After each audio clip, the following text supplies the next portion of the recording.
Hey,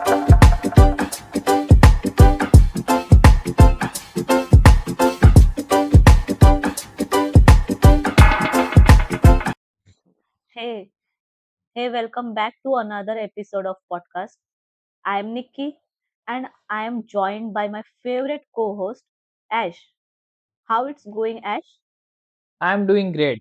Nikki, honestly, I'm so excited about today's topic because I feel like we are about to solve a mystery for thousands of people. A mystery? That sounds dramatic. It is.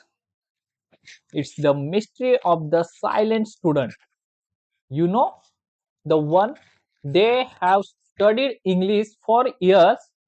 They watch every Hollywood movie without subtitles. They listen to this podcast and understand every word. But the moment a waiter asks them, "What would you like to drink?" they freeze. Oh, it's the worst feeling. It's like your brain is giant library full of books. But when you need to speak, all the lights go out and you can't find a single word. So, today we are going deep. We are not just going to tell you to speak, we are going to explain the why, the how, and the what now. Let's get into it. Part 1, the gym analogy. Okay, let's start with a big one. Why can you understand but not speak? I always use the gym analogy. Imagine you want to get super fit. You go to the gym and you sit in the lobby. You watch the trainer lift 100 pounds weights. You watch the athlete run on the treadmill. You watch for 5 hours every day. You would be an expert on watching people work out. Exactly. You know exactly how to lift the weight. You know the perfect form. But the moment you try to lift that weight yourself, what happens? Your muscles would be weak because you are never actually use them. Exactly. Spot on. Listening is a passive skill. Speaking is an active skill. When you listen, your brain is just receiving movement. When you speak, your brain has to find the word, check the grammar, move your tongue and lips, control your breath all at the same time. It's actually a physical workout for your mouth. I think people forget that your tongue and your jaw are muscles. If they aren't used to making English sound like the or are, they are going to get tired and clumsy. You have been trained your ear muscles for years, but your tongue muscles are still on the couch eating chips. Lesson 2, the perfection trap. So, if the solution is just to work out the mouth, why don't people do it? Fear. Nikki, pure fear. I want to tell you a quick story.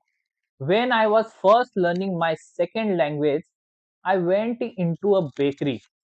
I had to practice the sentence, "I would like a chocolate croissant," in my head 20 times. I was so ready. And did you get the croissant? I walk up to the counter. The baker look at me and I totally panic. I forget word for chocolate. I just pointed and made of a weird noise. I felt so embarrassed. I thought he probably thinks I am total idiot. But did he? No, no, no, no. He just smiled, gave me a croissant, and said, "Have a nice day." That's the thing is we have this internal critic. It's a little voice in your head that says, If you don't say it perfectly, don't say it at all. That critic is a liar. Imagine if a baby decided not to walk until they could walk perfectly like an Olympic athlete. They would never walk. They have to fall, wobble, and look silly first. We have to give ourselves permission to be bad at speaking so that we can eventually be good at it. Perfection is the enemy of progress. Lesson 3. Are native speakers really judging you? Let's talk about that fear of judgment. Ash, do you judge people when they speak English? You with mistakes? Never. Honestly, I'm usually thinking, I wish I could speaking a second language as well as they speak English. Exactly. Most native speakers, 99% of them, are just happy you are trying. They think about it. English one of the hardest languages because the spelling makes no sense and there are so many weird rules. If you can even get 50% of sentence right, you are just doing amazing. Yes, and let's be a real. Some native speakers are not even good at English. I see people texting you are when they mean you are all the time. I hear people say I seen him instead of I saw him. If the pros are making mistakes, you are allowed to make them too. The only people who judge are negative people, and honestly, they will judge you whether your English is perfect or not. So just ignore them. They don't deserve your energy. Part 4, the thinking in English strategy. Okay, Nikki, let's give the audience some real practical homework. How do we start training the muscle if we are alone?